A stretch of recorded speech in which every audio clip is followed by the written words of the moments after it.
Alright, what's going on, citizens of YouTube? Hope you're doing well today. I have so much that I want to cover in this video that I want to talk about. I don't even know where to start, but I guess I should just mention that this time I'm actually doing post-commentary, which I don't typically do on my videos, though I might be doing a little bit more of that come March. But basically I did the first two videos, and I talked about, quite a bit of what I wanted to talk about, but then I realized I could elaborate on some of those topics in regards to like this game and the remaster and all that stuff. So I decided to just do this without commentary and then put post later. So So as it turns out, in the first two videos, I didn't even notice this until I watched Vinesauce stream this, and I'll probably talk about him a little more later, but turns out there's actually a small audio delay when recording this game. It's about 100 milliseconds. So after the first two recording sessions I had, I went into OBS and I fixed that. But my first recording session, like videos number 1 and 2, and what would have been this video, all had like slightly desynced audio. It was desynced by about 0.8 seconds. It's kind of a pain in the ass. Like, I mean, it doesn't take that long to fix in post, but it is kind of a pain in the ass to fix. Typically what I do, I'll just put a JPEG in front of the video and have that last about a second, or 0.8 seconds in this case, and then I move the audio backwards to start earlier than the video, and that'll typically fix it. JPEG this time around is my classic 8-ball logo, but I think I have the fade in covering that, so you're not going to see anything at all. Just slight little editing tricks there. But yeah, I got that fixed. I actually did testing on the dam level the other day, and it turns out there's still like a little bit of a delay in the game. Like, the sounds aren't as synced as they would be in like a modern game, but for example, like, I'm gonna see the bullet flash on the pistol before I actually like hear the sound, and I think the case will come out too. It's especially noticeable, I think, with the whatever they call the AK-47 in this game, but it's basically just like the non-licensed, non-named AK. So that's a little bit annoying, but I did get it fixed, so it should be fixed from here on out. A little problem that I can fix but won't. I know that sounds weird, but as you probably noticed, there is some hitching, like small freezing, in this game. As it turns out, I'm not like the smartest computer guy. Like, I know a little bit more than the average Joe, but I don't know why this happens. Basically, the way someone explained it, the first time you play a level, you will have hitching, like that freezing, as the game is loading assets. And then once you play that level one time and it's in your save file, it'll never happen again. I'm not the smartest computer guy. I'm not a game developer, obviously, so I have no idea how that works. I assumed it would have been ironed out if this game actually released.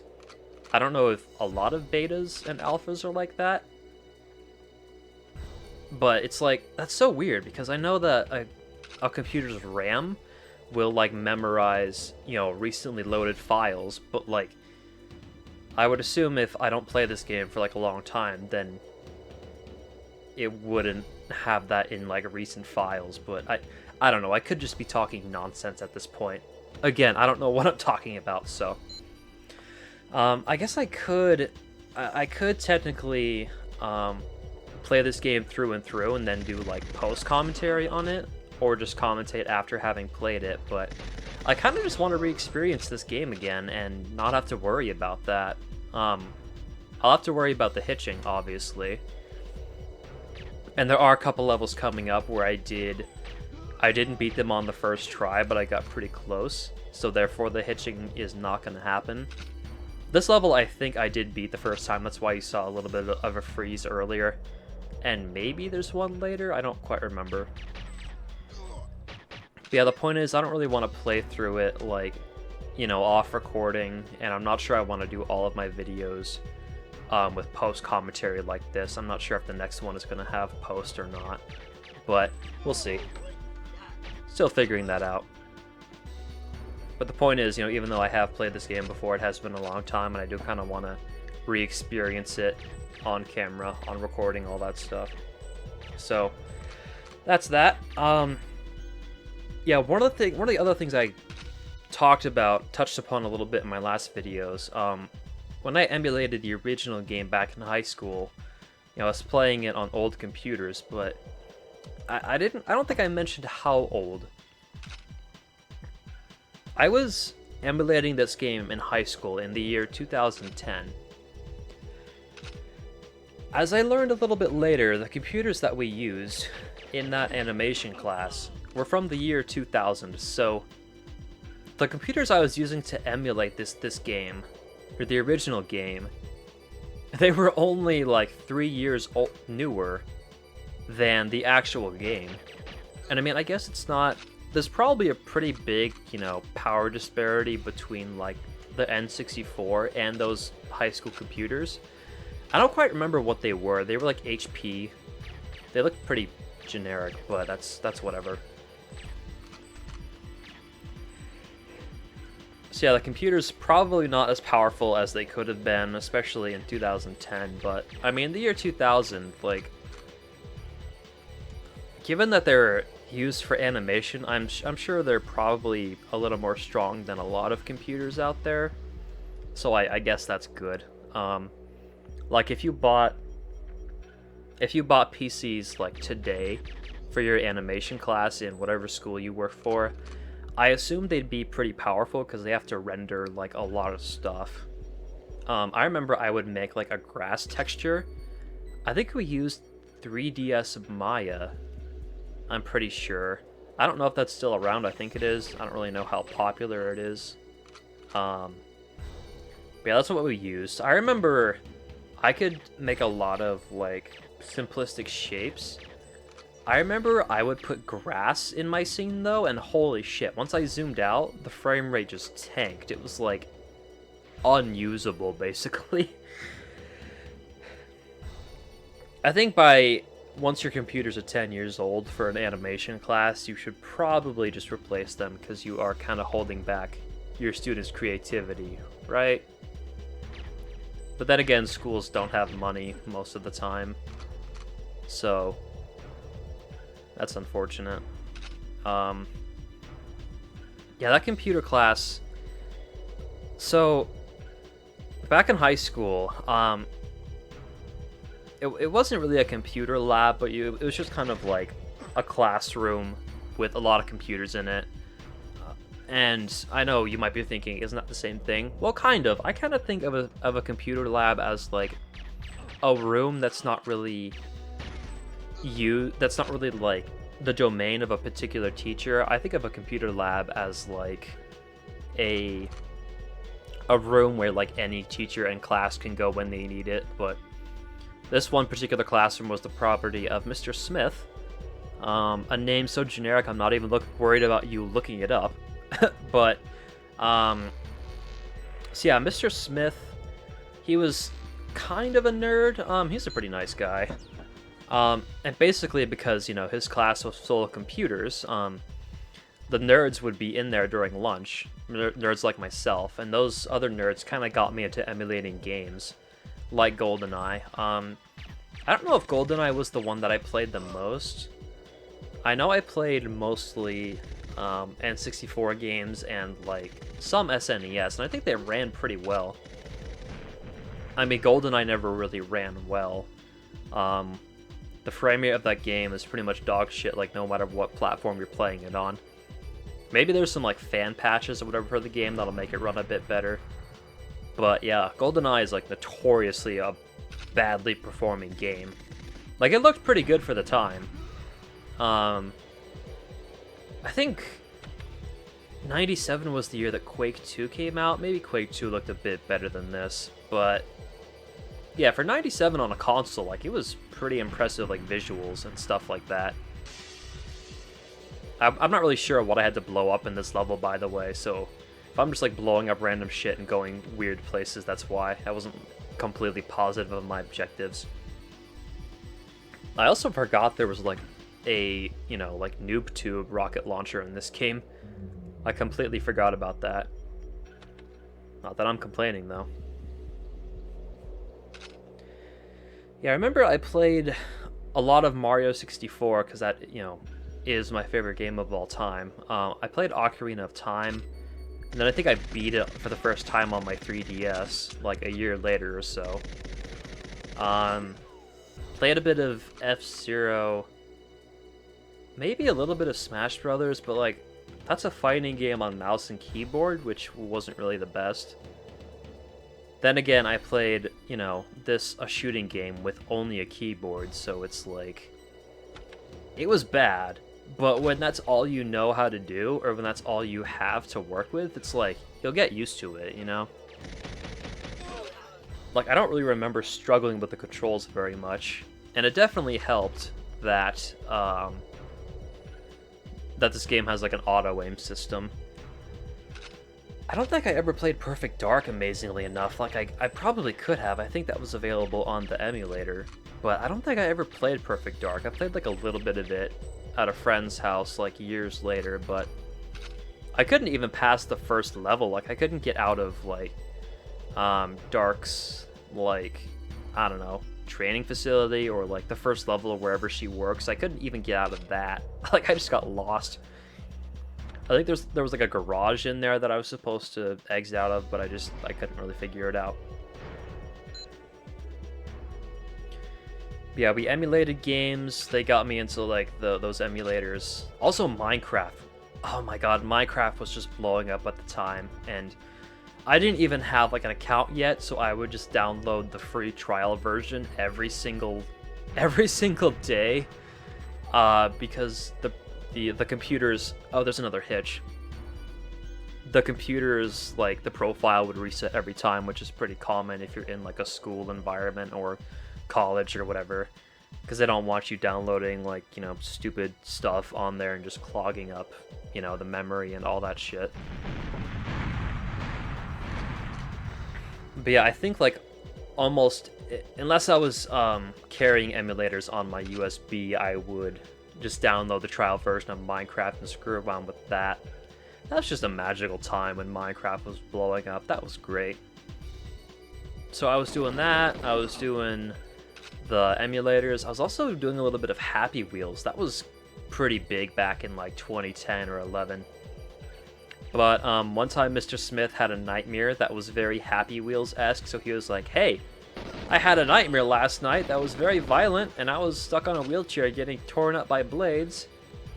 And I thought, how did that happen? You know what? It's probably because I'm watching you guys play Happy Wheels all damn day. So Happy Wheels was banned, unfortunately. I'm sure there was some similar, like, motorcycle driving games, like the Trials games that people played. Probably not Trials exactly, but, you know, games. Games that are like Trials. I think there were some substitutes for Happy Wheels, but nothing, you know, quite like Happy Wheels. Okay. Let's see.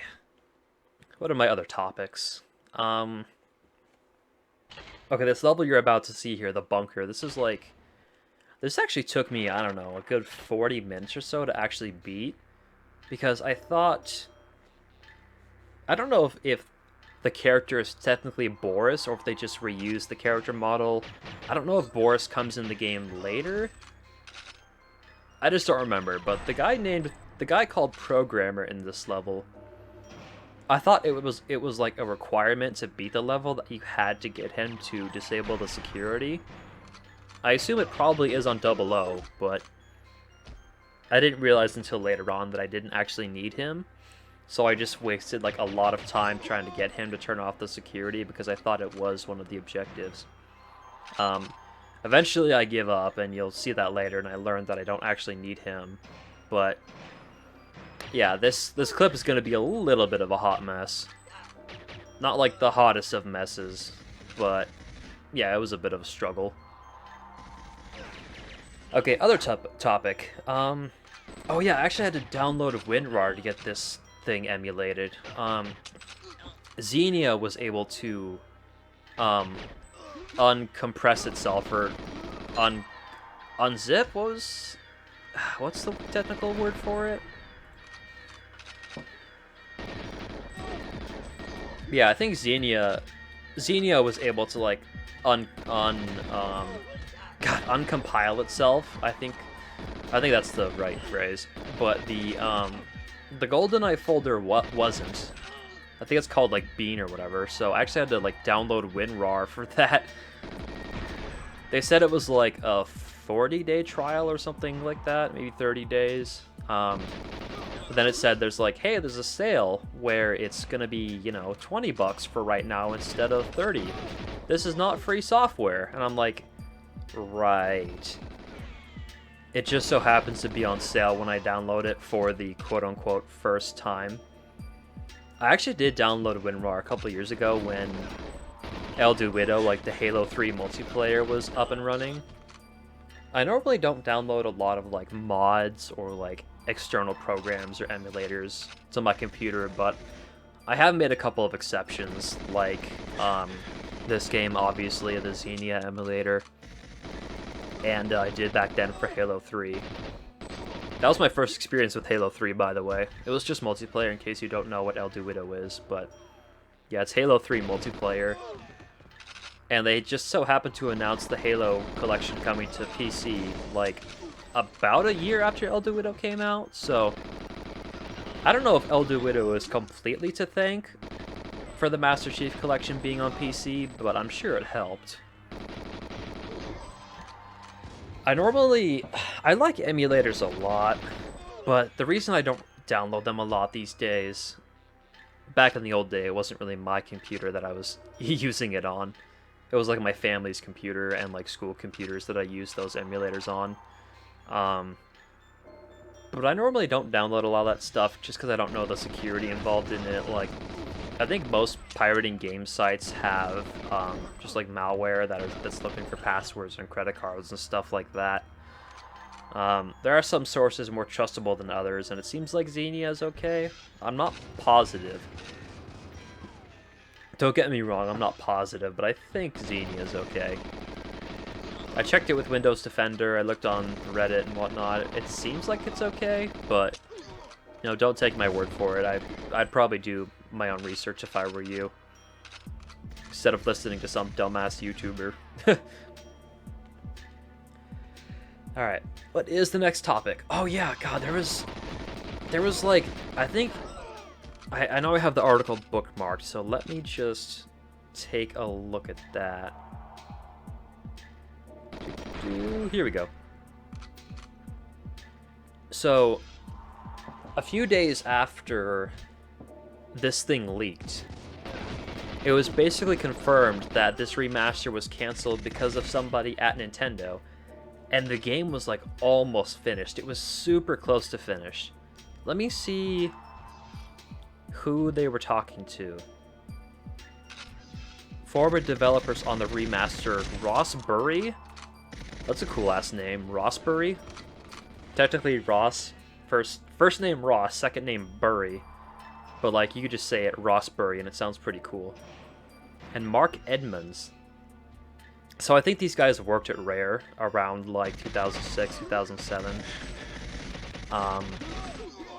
Yeah, they said the game was canceled when there were only 90 bugs left. And I'm not a game developer, but I'm pretty sure that's not a whole lot of bugs. Like, I'm sure Cyberpunk launched with like 100,000 bugs, but 90 bugs? Like, that's not a whole lot, and I can see some of the bugs in the game. Like, obviously there's the hitching issues. There's like a placeholder sea in one of the later levels, like a placeholder ocean that's just like a blue texture. There's like a glitchy texture at the end of this mission that you'll see later on. Like, and I think there's some other ones that I'm forgetting about. Oh yeah, so the programmer / Boris here says, like, okay, the real terminal is this way, but then he just gets stuck there, and the first time I did this, he started going back into, like, the main room where I found him. At least I think he was going there, but then he, like, ran away because I got separated from him. because there were like a million fucking guards heading my way. But every other time after that, he just kind of froze in place here, and it was kind of a pain in the ass. Anyway, back to the interview. So basically, pretty much everyone involved, like Microsoft, Rare, Nintendo, cough cough, Activision, who had the rights at the time, MGM, Eon, apparently they were all good having the remaster go through. And Edmonds is like, yeah, everyone approved it, but it was cancelled because of an unknown high-up Nintendo exclusive. He says, when it was put into Nintendo, everyone there approved it, except they didn't check with the one guy who mattered.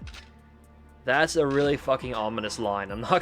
That's really ominous. I would assume it's probably Satoru Iwata, who was CEO back then, like, I would think, but that'd be my initial thought. But the thing is, like, assuming they talked with anybody at Nintendo, like, they would talk to the CEO first. Microsoft would be like, hey, can we do this? Like, why would they not talk to the CEO? Like, why would they just talk to someone else? Like, you're gonna go over to Reggie and be like, hey, can we do GoldenEye? He's like, well, do you want to talk to my boss? Yeah, I eventually just got tired of Boris and shot him, and it didn't tell me game over, so that's when I kind of realized I'm good to go. Yeah, this person said, apparently this person just didn't want a Nintendo game coming out on a Microsoft console, which is kind of funny in retrospect because, yeah, look at all the stuff in the Rare collection. Banjo-Kazooie, Perfect Dark. It's all on a Microsoft console now, so yeah, it might have been Miyamoto. Maybe that's what some people are speculating. Miyamoto is like a pretty old-fashioned guy, and he's like very like dedicated to Nintendo. So I wouldn't be surprised if it was him, but that's just speculation on my part. I don't know who it is. Obviously, we may never know, but the interviewers obviously didn't want us to know, so that's what it's gonna have to be. He also said that the version that leaked online, there's that glitchy texture I mentioned. He also mentioned something that just broke my fucking heart. He said that the version that leaked, the one that, you know, we're playing, obviously, it's not even the newest version of the game, so the one that has 90 bugs, we may never get our hands on. This one has apparently more than 90 bugs. And, you know, I don't even mind that much, because, like, this is perfectly playable, and the bugs are... Given how goddamn good this game is, and the fact that we didn't even have to pay for it, and the fact that it was cancelled and all that, it's like, yeah, I'll put up with it, but just knowing we could have had an even better version of this, it's like, that just breaks my heart.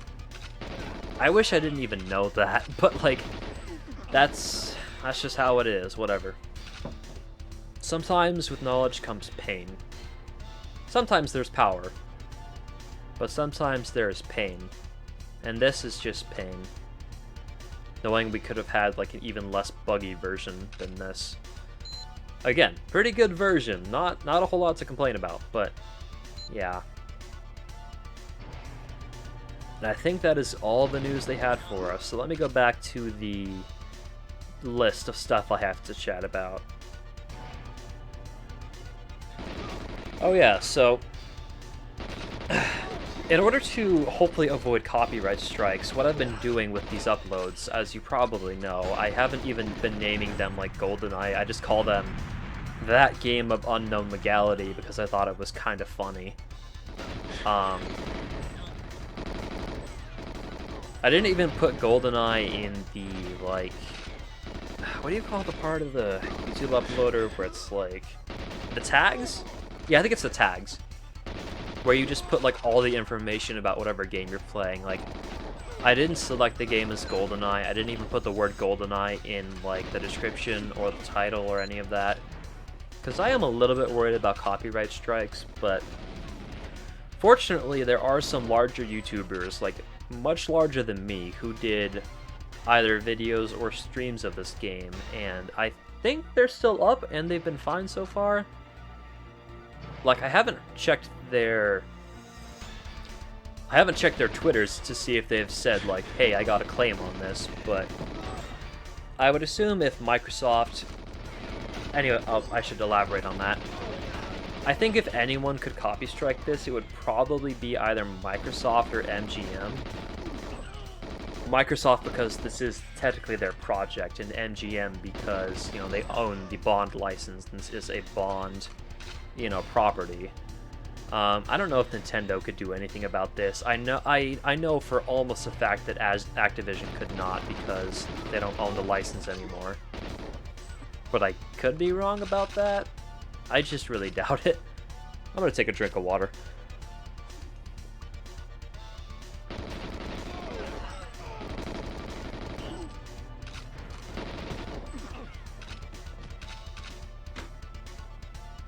Yeah, I would assume Microsoft would probably issue a DMCA saying, like, hey, this video is being taken down now, and, you know, with the DMCA, YouTube would comply, and the video would just be taken down, like, without hesitation.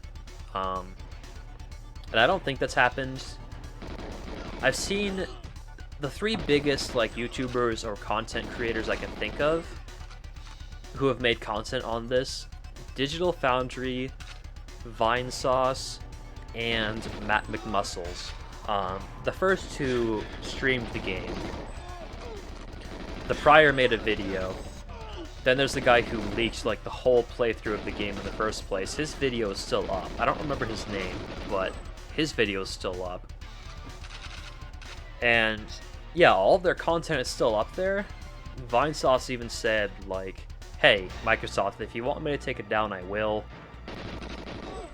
That's pretty good of him. I have heard of Vinesauce, but I hadn't watched anything of his.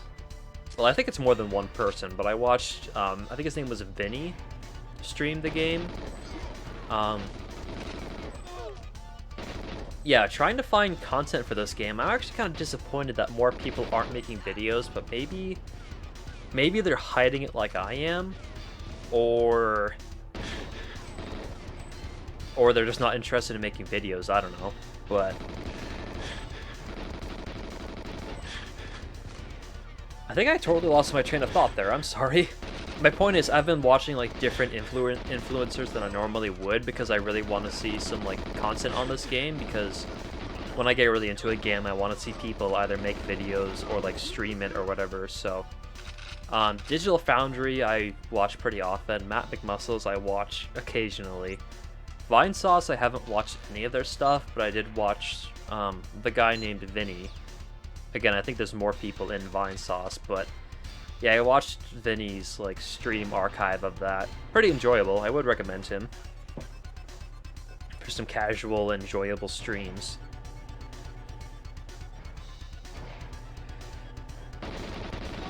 And I think I'm out of stuff to talk about, so yeah, the video's gonna end soon, obviously. That's... God, I feel so dumb now that I'm just not playing and have, like, nothing to talk about. I guess I could mention this was my second time playing this mission. The previous mission in the bunker, I had to try, like, 6 times over. This is just my second. I don't know if I had to get Aromov's briefcase or not, but I did the second time. Maybe it was just like the circus I didn't pick up the first time, but that'll be it for now. Hope you guys enjoyed this video. There's that placeholder Ocean. Take care!